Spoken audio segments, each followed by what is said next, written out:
Bonjour, ici Frédéric. Ici Alexandra. Ici Nadia. Et ici Karine. Aujourd'hui, nous allons parler du Royaume-Uni Et de ses colonies. Au 17e siècle, le Royaume-Uni subit plusieurs changements sur les plans économiques, culturels, politiques et sociaux. Tout d'abord, au niveau économique, le Royaume-Uni essayait d'augmenter son économie à l'aide du commerce et des ressources de ses colonies. Lorsque Oliver Cromwell était à la tête du Parlement, l'économie était bonne. Toutefois, lorsque Charles II entre au pouvoir, les temps deviennent troublés. Par exemple, la peste et le grand feu de Londres font rechuter l'économie. Ensuite, d'un point de vue politique, l'Angleterre passe d'une monarchie presque absolutiste à une première révolution qui finit avec une victoire parlementaire, puis l'institution du Commonwealth. Ensuite vient un retour de la monarchie, pour se terminer avec une monarchie parlementaire. Il s'agit d'une entente entre le Parlement, Marie et Guillaume III d'Orange, qui propose un contrat social où Marie et Guillaume gouvernent, mais le Parlement prend la décision. Impact! La monarchie ne devient qu'un symbole comme aujourd'hui. Wow! Les impacts sociaux au cours du 17e siècle sont les deux révolutions contre le gouvernement et la brève intervention puritaine d'Oliver Cromwell. Bye bye Noël! De plus, l'instauration de la monarchie parlementaire amène le début du capitalisme. Le changement culturel de cette période sont tous les malentendus religieux, causés par James I, qui est catholique mais renforce la religion anglicane et persécute les puritains. Ouh, contradiction! En plus, en 1603, le drapeau Union Jack est né.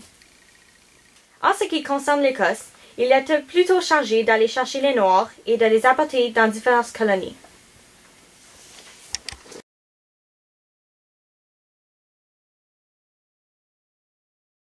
Plusieurs pensent que la Virginie était la première des 13 colonies. Ceci est faux.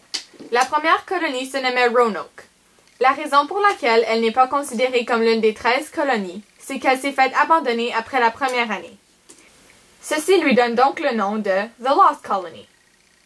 Le roi James I a donné à la Virginia Company la permission de s'installer au nord de Roanoke.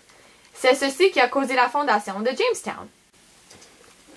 Afin de ramasser des fonds pour établir la colonie, la compagnie a organisé une campagne de troc et d'échanges privés. Ceci marqua le début d'un Joint Stock Company. Impact! Ce qui existe encore aujourd'hui. Wow! De plus, le climat en Virginie est si doux et le sol est si riche qu'ils ont développé la culture du tabac et du coton. Pour aider avec les récoltes, ils ont acheté des esclaves africains des Néerlandais. Impact! C'est le début de l'esclavage aux États-Unis, ce qui dura plus de 200 ans. Wow! Pour gouverner, ils ont choisi 13 hommes qui servaient de conseil et de parlement, mais malheureusement, ils ont accompli très peu. Ceci fait que la plupart des colons ne faisaient que chercher pour de l'or au lieu de travailler sur l'agriculture et se préparer pour le futur. Donc, la colonie a été menacée de disparaître. Mais elle a été sauvée par John Smith, qui a décidé de faire des échanges commerciaux avec les Autochtones des villages voisins. Wow!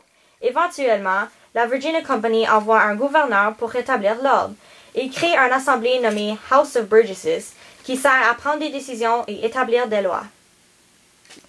Afin d'enrichir la vie familiale, la Virginie reçoit plus de 100 femmes de l'Angleterre.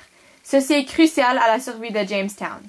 De plus, les hommes qui se trouvaient une femme étaient taxés sur leur récolte de tabac. Impact! C'est un mouvement économique. Wow!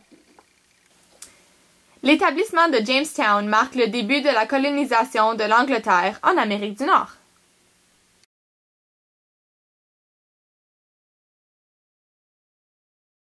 Les New England Colonies comprennent le Maine, le New Hampshire, le Vermont, le Massachusetts, Rhode Island et le Connecticut. Une union est formée entre les colonies en 1643 pour contrecarrer les attaques des Autochtones. Ceci sert aussi comme forte tactique militaire contre l'expansion néerlandaise dans la vallée de la rivière Hudson. Parce que les terres n'étaient pas fertiles, l'économie dépendait de l'industrie de la pêche et de la foresterie. De plus, il vendait des esclaves aux colonies anglaises du Sud.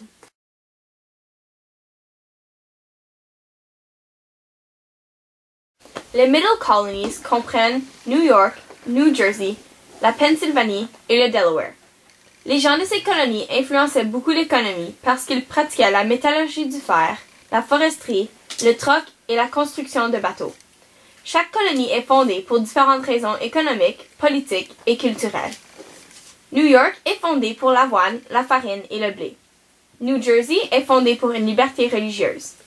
La Pennsylvanie est fondée pour une liberté de vénération religieuse, une liberté politique et un profit de la vente des terres. Le Delaware est fondé pour agrandir l'industrie du commerce et l'échange et du troc.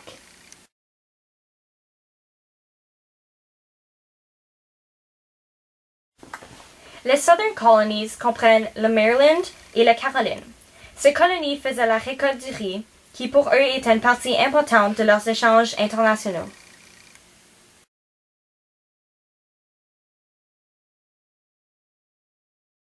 Le Plymouth Colony est fondé en 1620. Le Mayflower, dans un essai de trouver une route alternative vers les Indes, arrive dans la baie de Massachusetts. Ils décident de s'y installer avec le but d'obtenir une liberté de religion. Ils ont commencé le Mayflower Compact, qui consiste de 41 colons qui ont signé un document. Ce document donnait des conseils pour le bon fonctionnement de la colonie, ainsi qu'une banque de lois à appliquer. Les Européens ont alors établi un traité de paix avec les Autochtones de cette région. Impact! Depuis ce temps, ils s'entraident avec les récoltes et c'est d'ici où est née l'Action de grâce. Wow!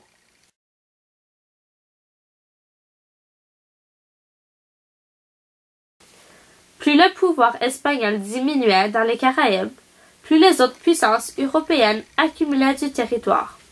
L'Angleterre a colonisé Saint Kitts, Barbade, Nevis, British Virgin Islands et la Bermude. Le but premier de l'exploration des Caraïbes était la quête de l'or.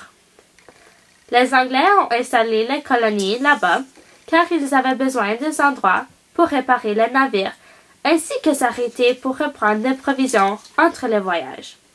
Une fois installées, les colonies participaient beaucoup dans l'industrie du commerce, soit avec des plantations de canne à sucre, de tabac, etc.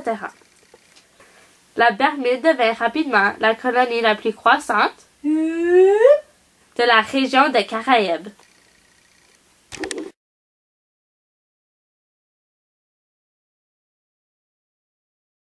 En 1609, le Sea Venture, bateau membre de la Virginia Company, s'en alla à Plymouth lorsque le bateau fut frappé par un ouragan et s'échoua sur les rives de la Bermude. Les survivants de l'incident décident de s'y installer. L'année suivante, la Bermude est laissée aux mains de la Virginia Colony et un peu plus tard devient une colonie légale britannique. Leur économie principale provient de l'agriculture et de l'exportation du tabac. Des esclaves sont apportés dans la colonie afin d'aider sur les plantations de sucre et de tabac. En 1623, un acte nommé Act to Restrain the Insolence of Negroes enlève le droit aux Noirs d'acheter ou vendre n'importe quel produit sans le consentement de leur maître. Impact!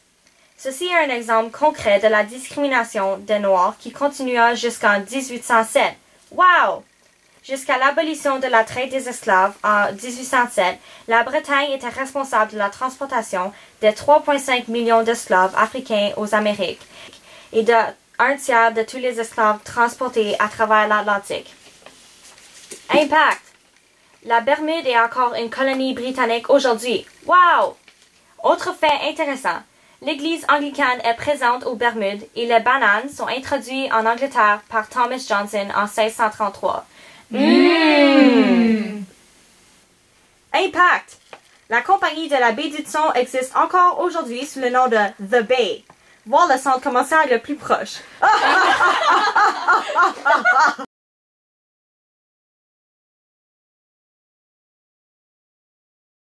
En général, le Royaume-Uni a su divulguer sa culture par l'entremise de l'établissement de ses nombreuses colonies. Le Canada d'aujourd'hui doit plusieurs aspects politiques, comme la monarchie parlementaire, ainsi que le symbole de la reine sur le drapeau et la monnaie à sa relation avec la Grande-Bretagne. Sans la colonisation du Royaume-Uni, nous ne serions pas ce que nous sommes aujourd'hui. Wow!